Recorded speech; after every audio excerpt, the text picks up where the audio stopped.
Sa ating kapaligiran ngayon ay hindi maiiwasan na meron pong mga bagay na nangyayaring hindi nais ng bawat isa na maganap sa kanilang komunidad. Ito ang tinatawag na mass shooting. Lalong-lalo na ito ay nagaganap sa maraming paaralan dito sa Amerika. At ang digmang ito ay hindi laban sa laman at sa dugo, kundi ito ay may kaakibat na espiritual na bagay, sapagkat sinabi nga ni Paul sa mga taga-Epeso sa Kapitulo 6, versikulo 12, sinabi niya na ang ating pakikipaglaban ay hindi laban sa laman at sa dugo, kundi laban sa mga pamunuan, laban sa mga kapangyarihan, laban sa mga namamahala ng kadilimang ito sa sanlibutan, laban sa mga ukol sa espiritu ng kasamaan sa mga dakong kaitaasan. Bakit mayroong mass shooting?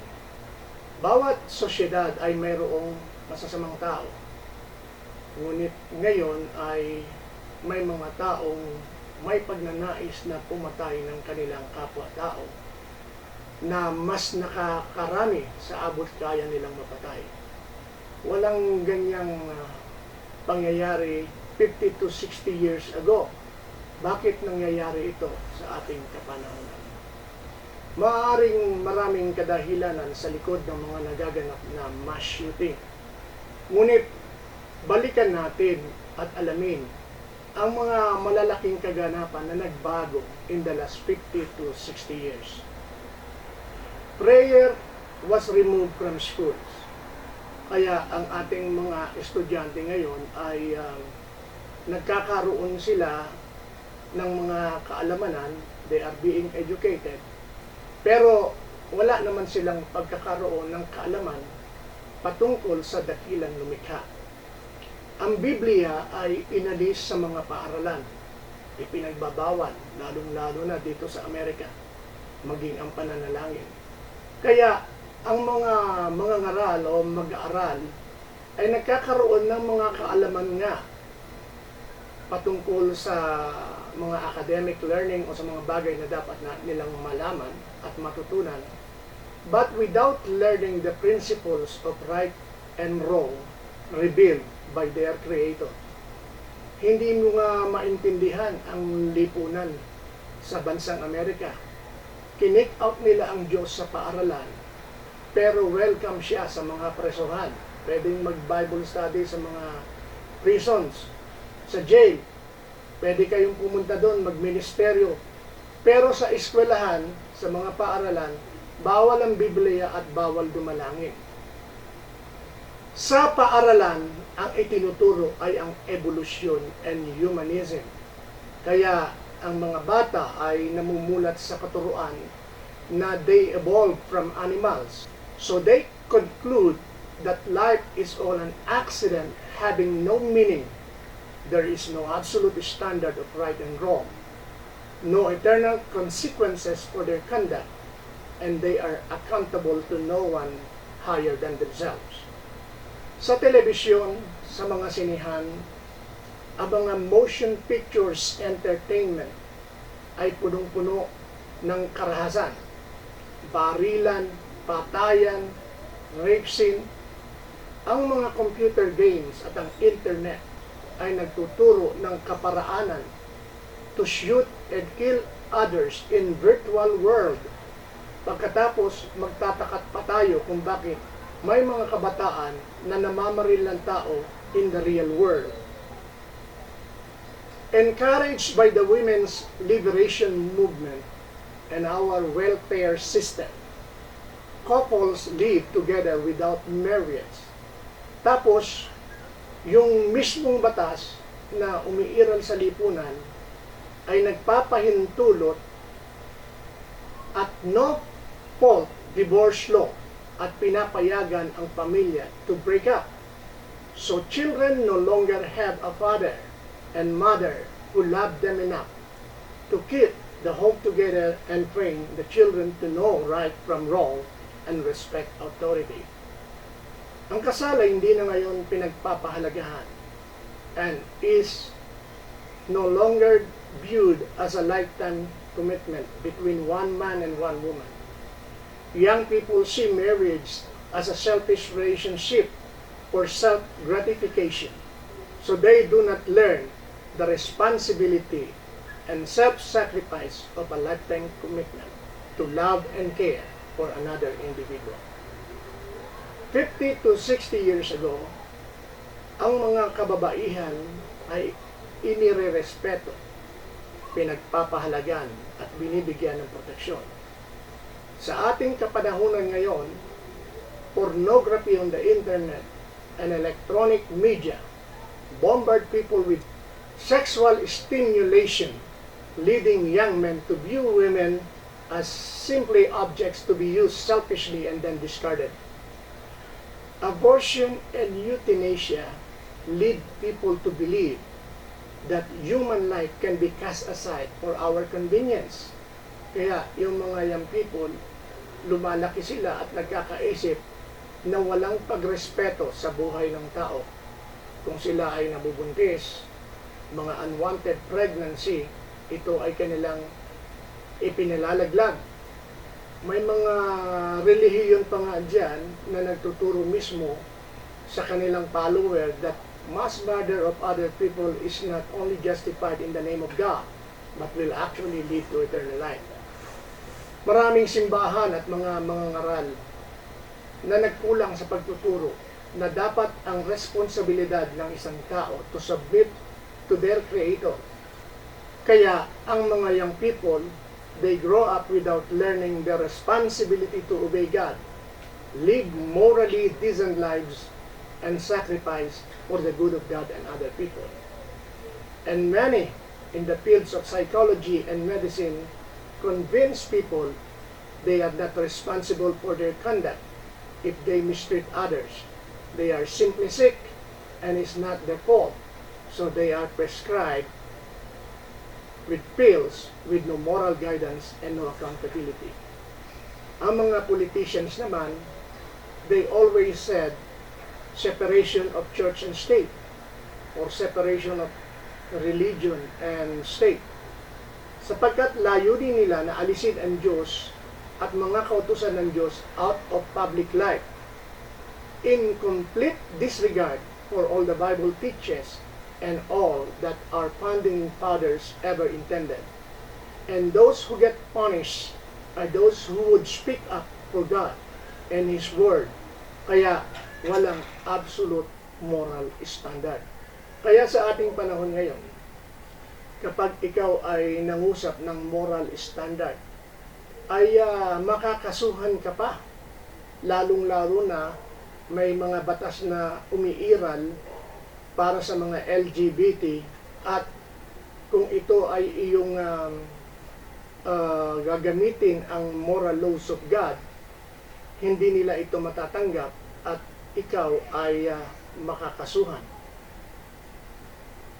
Kaya nga sinabi ng Biblia sa mga huling araw, they call good evil and they call evil good. Tanggapin man natin o hindi, maraming kabataan ang nawawala ng respeto o pagkilala sa Diyos. Walang pagrespeto sa kanilang mga sarili at kawalan ng respeto sa kanilang kapwa-tao. If there is no God, if life is a result of meaningless series of accidents, if there are no eternal consequences for our lives, if there is no absolute standard of right and wrong, if babies can be murdered before they are born, kung ang mga magulang ay hindi marunong magmahal sa kanilang mga anak, kung ang pamilya ay watak-watak, at ang mga bata ay hindi natuturuan to live a decent life, and if violence is nothing more than a form of entertainment, why should they not practice violence? Kaya maraming mga kabataan, hindi sila natatakot na gumawa ng kasamaan sapagkat ang batas ay nagbibigay sa kanila ng proteksyon at walang moral standard na umiiral sa lipunan. Sino ba ang moral standard? Walang iba kundi ang mga kautusan ng Diyos. In other words, our society has encouraged people to selfishly please themselves, to realize no responsibility to truly love and care for others, to enjoy and be trained in violence, and above all, to disregard biblical principles of right and wrong revealed by their Creator. Pagkatapos, kapag mayroong mass shooting, yung mga taong sumusuporta sa paniniwalang hindi dapat makialam ang Diyos sa usaping panlipunan, separation of state and religion, no Bible in school, no prayer in school, no absolute moral standard, then the people who promoted this view, they act like they are horrified and confused about why we have mass murder. The society has lost its way because they have lost the true God. Romans chapter 1 verse 18 to 32. Kasi sinabi dito ng banal na kasulatan, ipinapahayag ng Diyos mula sa langit ang kanyang puot sa lahat ng kasamaan at kalapastanganang ginagawa ng mga tao na siyang pumipigil sa kanila para malaman ang katotohanan tungkol sa Diyos. Sapagkat ang katotohanan tungkol sa Diyos ay malinaw sa kanila dahil inihayag ito sa kanila ng Diyos. Totoong hindi nakikita ang Diyos, pero mula pa nang likhain niya ang mundo, ang kanyang walang hanggang kapangyarihan at pagka-Diyos ay naipahayag sa mga bagay na ginawa niya, kaya wala silang maidadahilan. At kahit alam nilang may Diyos, hindi nila siya pinarangalan o pinasalamatan man lamang. Sa halip, ibinaling nila ang kanilang pag-iisip sa mga bagay na walang kabuluhan, kaya napuno ng kadiliman ang mga hangal nilang pag-iisip. Nagmamarunong sila, pero lumilitaw na sila'y mga mangmang, sapagkat ipinagpalit nila ang dakila at walang kamatayang Diyos sa mga Diyos-Diyos ang anyong tao na may kamatayan, mga ibon, mga hayop na may 4 na paa, at mga hayop na nagsisigapang. Kaya hinayaan na lang sila ng Diyos sa maruruming hangarin ng kanilang mga puso hanggang sa gumawa sila ng kahalayan at kahiyahiyang mga bagay sa isa't isa. Ipinagpalit nila sa kasinungalingan ang katotohanan tungkol sa Diyos. Sinamba nila at pinaglingkuran ang mga nilikha sa halip na ang may likha na siyang dapat papurihan magpakailanman. Amen.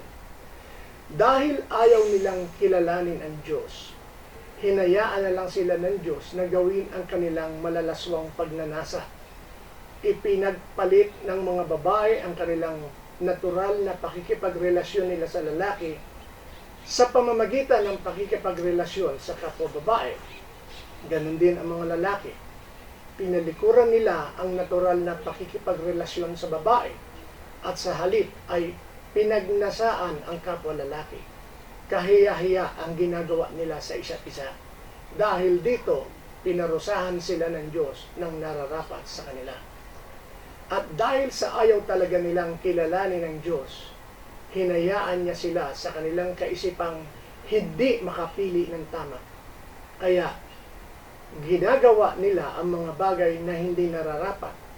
Naging alipin sila ng lahat ng uri ng kasamaan, kalikuan, kasakiman at masasamang hangarin.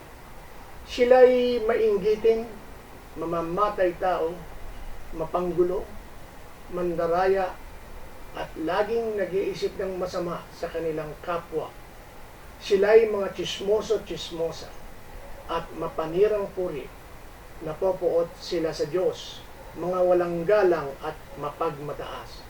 Naghahanap sila ng magagawang masama at suwail sa mga magulang nila. Sila'y mga hangal, mga traidor at walang awa. Alam nila ang utos ng Diyos na dapat parusahan ng kamatayan ang mga taong gumagawa ng mga kasalanang ito. Pero patuloy pa rin silang gumagawa nito At natutuwa pa sila na ginagawa rin ito ng iba. We have sown to the wind, and now we reap the whirlwind. Ayun nga ang sinabi ng Hosea chapter 8, verse 7, na para tayong naghahasik ng hangin, at ang ating inaani, ang epekto nito, nag-aani tayo ng buhawi.